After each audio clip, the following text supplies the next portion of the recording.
What do you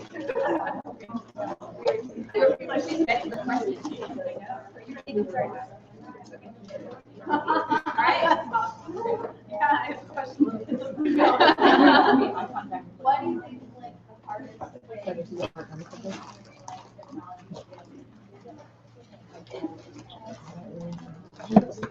I can start with that. I didn't go to school for a tech career, so jumping into a tech career with a technical background, that was a huge challenge. So the question is, what was the hardest thing we've had to do in regards to the tech career? Keeping up with technology is like, it moves so fast. It's like once you learn something, it's almost like they're already moving on to the next thing. So working, it's important to do a little bit of, leveling up outside of work too. We mentioned earlier that Hudl pays for you to go to conferences. So that's one way that we are trying to keep up. It's just important. We do a lot of reading, we share a lot of articles, just to keep everybody. Yeah, I think it's really up to you. Honestly, you have to be naturally curious and you have to love what you do. So by design, then you'll want to do it, and no one's ever going to force you in the game, right? So it's fully up to you and totally automated. Technology is really fluid. So you have to be naturally curious and always want to move forward to dig into it. For me, it was probably like trying to figure out how to talk to our users. I'm an introvert, like I don't speak to people, people are scared. So like I would rather my day in a dark room just cranking up the slides, but that's just not how that works. And so I had to figure out how to talk to our users and like how to embrace the awkward silences in conversations. It's always when they pause and I'm about to talk, but they keep going and keep talking. And to embrace all of that awkwardness is super hard. I'm a business owner. My name is Michelle Brozek. I'm a software development company. And one of the most difficult things for a business owner to do that is trying to build software is to estimate out what a project is going to take. You guys probably have that internally. Because a lot of times people will come to you and say, I want my software to do this, this, and this, but they've forgotten all of these other things that they want to do. So that's a really difficult thing to estimate.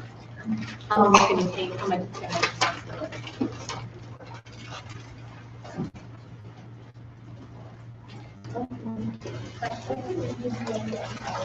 Agreed that we forgot to talk about. Yeah.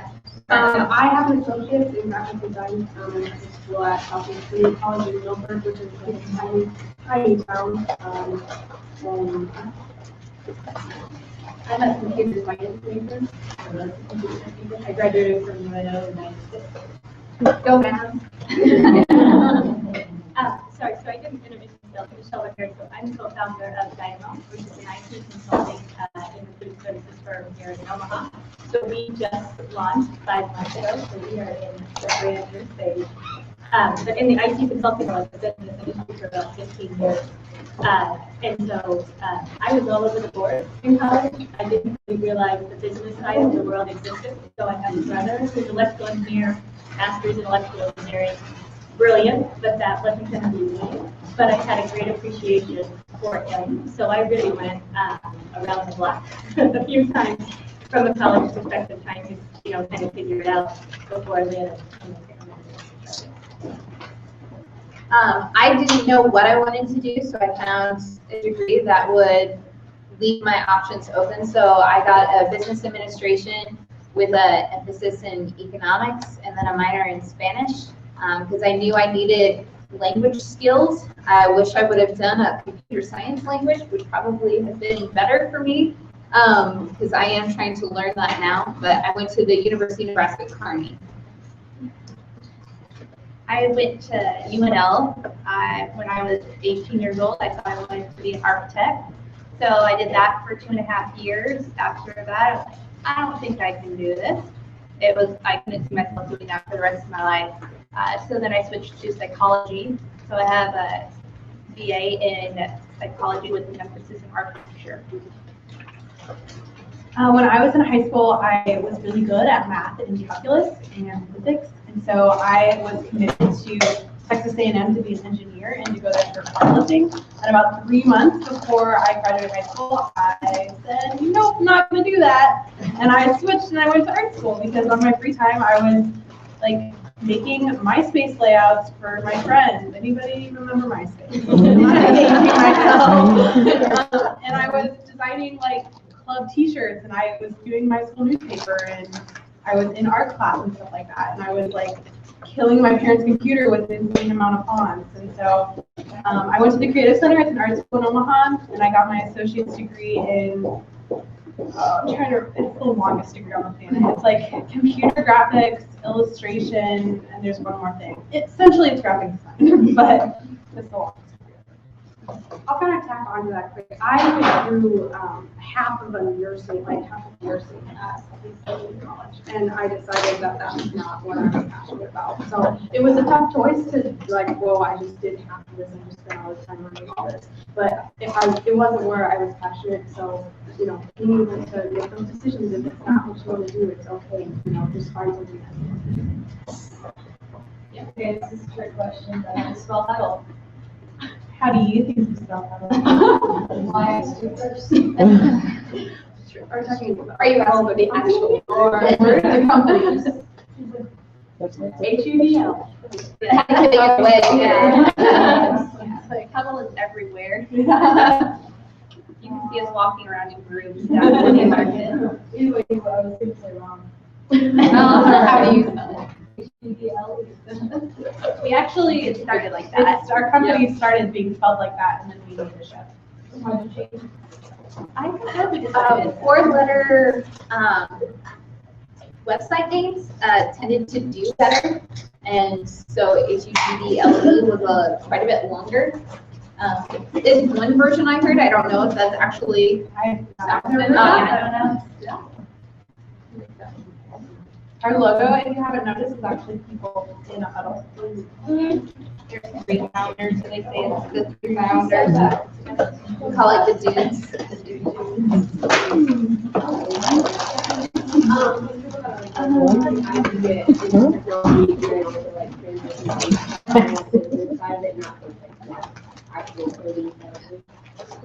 Well, I started in tech, but then after I worked at West Interactive and was a programmer there, was a systems administrator there for several years. I liked it, but then I got into the project management side of it, where I would work with our clients and work with West clients and find out what they wanted their software to do. And I enjoyed that side of it, which was still technical. So I would be the liaison between the programmers and the business, people. So I would work with them, and I really enjoyed that piece. And so then years later, I did that for several years at several different companies. And then I figured out I can go do this on my own and probably get paid more. But for a while less. When you start a business, it's definitely less. But yeah, I started my own company when the company I formerly worked for, they were shutting down their doors. And then I found out it's a lot to run a business. So then you have so many other things to care about. Then you have to worry about hiring people. You have to worry about finances. What can you afford to do? And how do you run this business? And there's a lot to manage. So then I kind of had to step back a little bit from the technology side of it and run the actual business. So I realized I didn't answer the question about her schooling. Sorry, it obviously just hit me. But so on my side, I call it a massive identity crisis. So trying to be somebody that I wasn't as I was going through school and trying to take all those courses and working really hard. That was never the issue. So ended up getting my degree actually in dental hygiene on my way to dental school. So I have a lot of engineers and dentists in my family, and it's what my parents wanted me to do. And nobody really talked about business, and so back in the day, no one was really talking from an IT perspective. And so it was actually a dentist here in Omaha that had pulled me aside and said, Michelle, why do you want to go to dental school? And I said, well, I make a lot of money. And so he said, you know, there are so many easier ways to make money. Instead of trying to kill yourself and try to be somebody that you're not. And so for him is how I got into the consulting world. So he knew somebody that owned the company. She was willing to give me a shot. And once I got into business, and once I knew that I could still, because I still had a passion, I was curious, I loved IT, certainly, you know, from just family and from everybody else. The being able to marry the two for me was awesome. And so from that moment on, when I got into it, I just had a great appreciation for just how do you run a business, how do you motivate teams, how do you strategically align stuff, how do you execute, and it was something I was really good at. So, sorry, earlier I didn't actually in my degree perspective. How do you job at a company like it because they're really hiring it? How does it? So for a designer, I like my background is completely design, so like making physical things like posters, brochures, pamphlets, and I had some website design, but I started going to hackathons on my free time. So like 24-hour sprints of you just creating whatever the heck you want to create in an app or a website. And I put those things in my portfolio, and that was something that Hudl really gravitated towards because they saw that I was a self-learner. They saw that when I wasn't challenged enough or when I wasn't being taught what I wanted to learn, that I went out and found it myself, and that I created that space, and that I really taught myself. I was also really clear about who I was and where I wanted to go in my future. But there's a pretty intense hiring process. You meet with the recruiter, and then you also meet with the designer at the time, and then you are given a design project. You have about 2 weeks to complete it, and you're paid for your work whether you're not hired or not.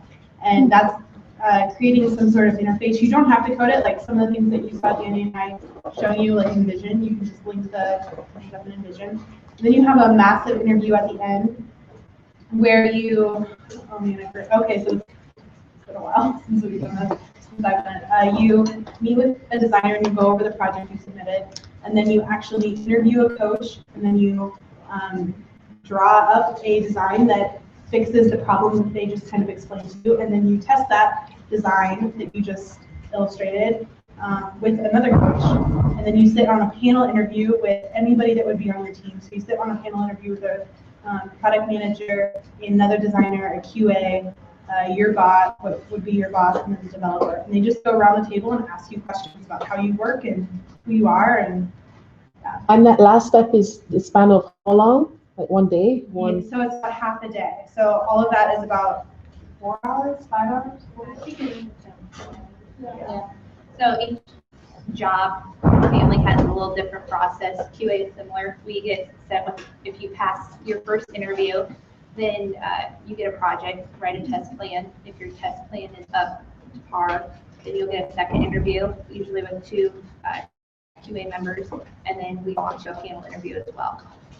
So one big thing you're going to want to take a look at is the company. What are their values? What do they talk about? Do your research. Going into an interview blind, you could be the best and most skilled person, but if you don't have yourself composed well, practice your interview questions. Get ready to sell yourself, but also show your enthusiasm.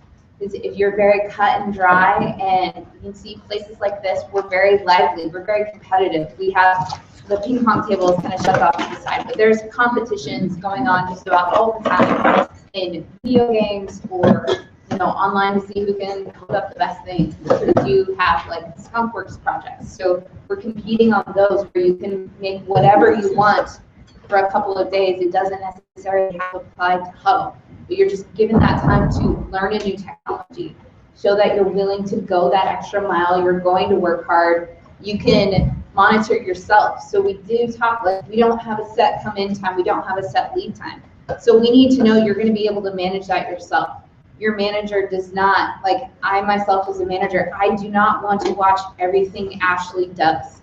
My time is my time is better spent elsewhere. So those are things you need to look at what the company wants and really take a look at yourself, and is that what you want as well? Yeah, culture is a big deal, and so you look at that, and as so there's a difference right, between innovation and entrepreneurship. And entrepreneurship is actually taking that idea and executing it. And when you do that, you have to create a brand, and that brand has certain attributes. So when you look at Apple, when you look at Hudl, there are certain attributes that make that, and that makes your culture. And then you protect that. You become very protective. So you guys and your friends and who you let in and who you don't let in, because you know what you represent. And so that becomes the core of any foundation for anything you do. So culture is really big, and so by default, you go through a really lengthy process, obviously, to get kind of hired on. But again, they're just protective, and they want to make sure that you're going to be set up to be successful. Because the worst thing you can do is put someone in an environment, and there's all sorts of environments. So what might be right at Hudl maybe different at Flywheel, maybe different at Dynamo, maybe different somewhere else. And so what you're just trying to do is make sure that you align that for what it is you want to accomplish in your career. You spend a lot of time. I'll always go back to the once. And so you're trying to pull that out. But I love that you guys are all taking advantage of this CodeCrush. That is huge, because when you're interviewing, to what they were saying, they want to know what you're doing. What opportunities? There's so many opportunities put in front of you, and you have a lot of choices. And I think that's awesome that you guys are all here, all the teachers and parents and everybody else supporting you. Obviously, to be here is great. And those are things you get to talk about in an interview that then when you find a company that is really exclusive to get into, that's what separates you from everybody else. I was at CodeCrush. This is one of the things, one of the hopefully many things that you guys have. It shows your commitment. It's just like a college degree. It shows you're committed to something and you're able to finish it. So again, all of the stuff that you go do, it just shows where your interests really are at the end of the day, making sure that you're true to yourself, and that the company will be successful, and most importantly that you'll be successful. Because when they were talking about time, it's the same. We don't count time because we don't want it counted back to us, because there's going to be times we're going to need you, and it's not going to be convenient. But we have to deliver, and it gets, when you fundamentally align from a culture perspective, you just get it. You know that that's what it is, like that's part of what you sign up for. And you really try to have the balance and everything else, but there are times that it just doesn't work out that way. I think when looking for a job and like the tech, there's so many different types of cultures. You want to work there as much as they want you to work there. You should want to wake up and go to work every day. If you don't love your job, find a different one. Absolutely. Find a different one. Before where I was at, I have to go to work, like get up. I got up like that. As soon as I could get out the door, I get out the door. It was just not the right fit for me. At Hudl, I get up, I'm like, yeah, I can go to work. I want to be in the office with my team and doing awesome things every day. You also want to pick a place that fits your goals. So like, my boss is really goal oriented. Everybody's boss at Hudl, everybody themselves is very goal oriented. If you want to pick a place where you can feel free to learn what you want to learn. All of my goals are just like an extension to the jobs that I already do, so that I can see myself in other roles. So pick a place that is aligned with your goals too. Where do you go on your work? I like to test software. I like to try to break things, break software. It's fun. Yeah, I like to test my designs with our coaches and see if my assumptions are right. Like, all right, I think they're gonna go this way. Let's see. And nope, I was wrong. Nope. All right, test failed once. Let's try this again. Let's keep trying it until we get it right. And I like working back with. I do some of the development, but other programmers, I like working with them and saying, okay, what do we need to do to make this go the way we expect it to? Make this the way I expect it.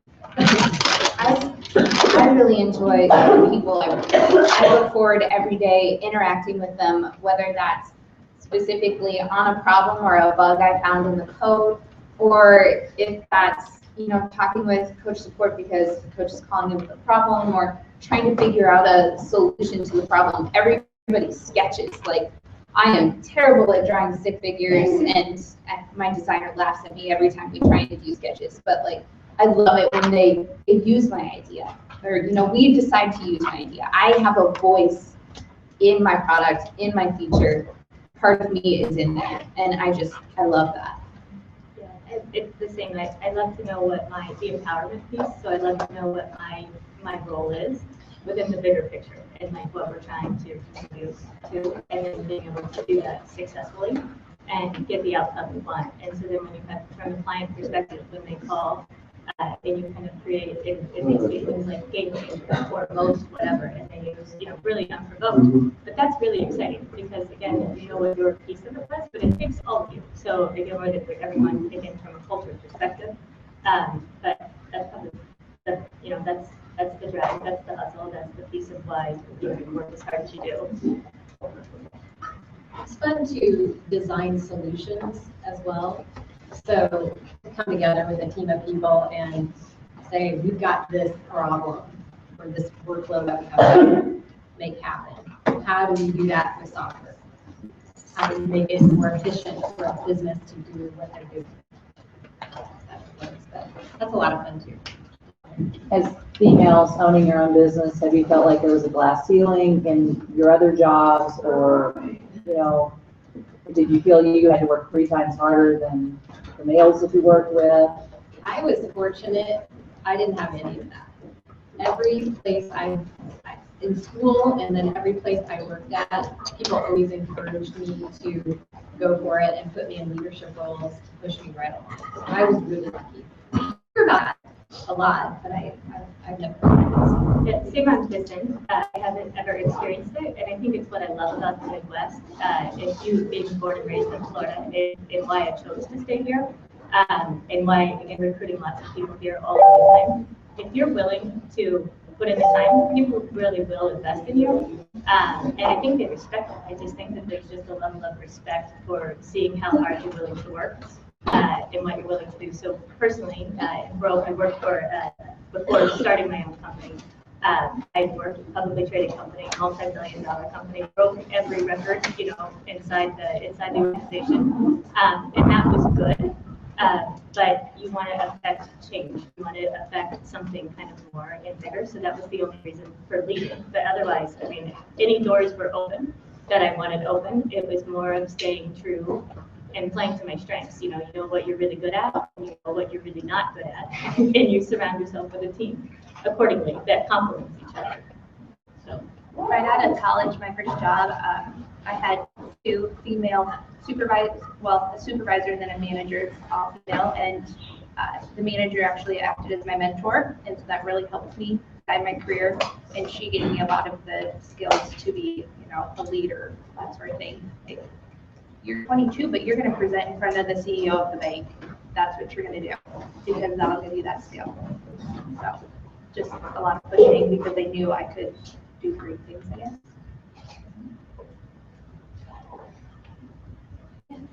A lot of you do stuff within IT and stuff that associates with IT. What do you think really makes that subject more? What associated with this or the actual?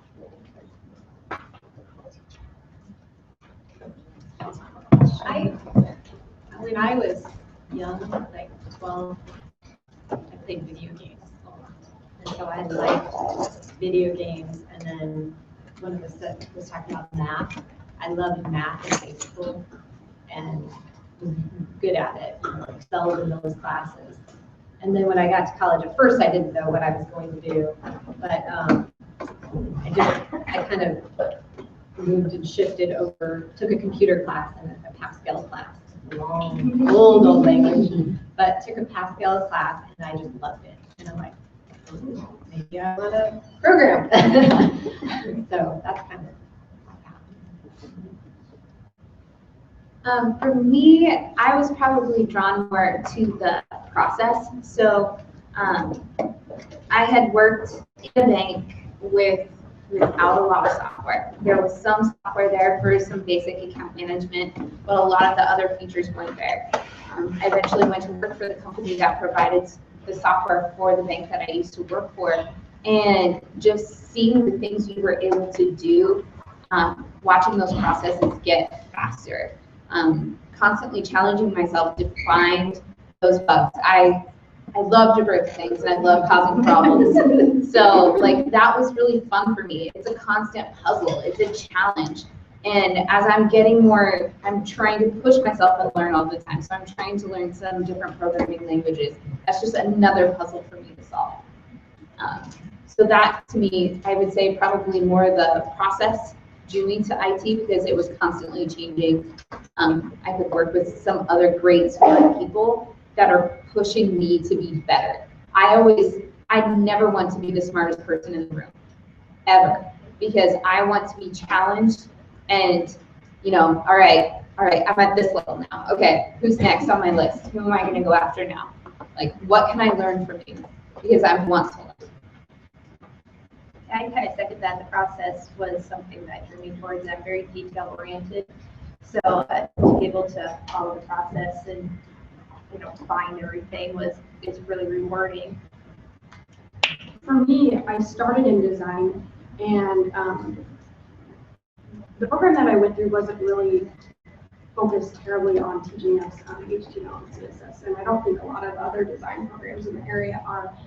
We had an instructor who encouraged us to look into that, and if it was something that we were interested in, that it was gonna take us places, and that was interesting to me, and just the tech industry in general, and the growth and the opportunities there was really exciting, and that's kind of why I did a little bit of work outside of school to kind of level myself up in HTML and CSS, and so that I could be a part of that industry and grow.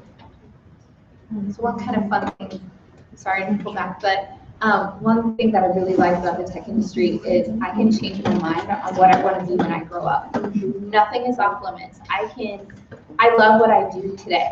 I don't see myself doing it for the rest of my life, but I'm going to learn more about design. I'm going to learn more about product management. I'm going to learn more about programming because maybe there's something about it I didn't know. I don't want to make those assumptions. I want to challenge myself. I want to learn.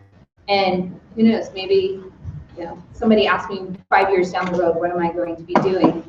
And that's, for me, what am I going to do when I grow up or when I graduate college? Like, well, right now I'm working towards this, and if something else like intrigues me and I branch off, then great. Let's then attack that way. It's more of a jungle gym instead of like the ladder that, you know, you hear about climbing a lot in your career. It's more of a jungle gym. So Yeah. so many paths. Yeah, I talked to my older sister a lot. She's a PA, and she was like, "Your job sounds so fun." She works in a clinic, so she was like, "I had another cold today." You know, so there's something that's new and exciting every day for us. Yeah, it's very creative, so from an innovation and technology, you know, drives all of that. So when you get to solve problems and you get to be innovative with how you do it, and then when you start with all of the open source and where everything is going today, it's limitless, right? So then you start looking at, well, if I wanted to leapfrog this, or if I wanted to put this together, what happens? And so again, that natural curiosity, I think, really kicks in, and then you start figuring out, you're looking at stuff, you know, strategically, and saying, all right, you know, so what did I do here? And you start really leapfrogging technology, and you start, especially in the US, and you start being way ahead of the curve.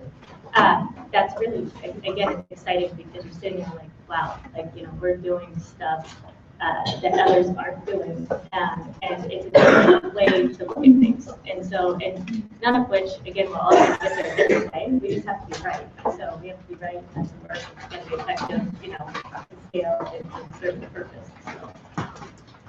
We probably have time for one last.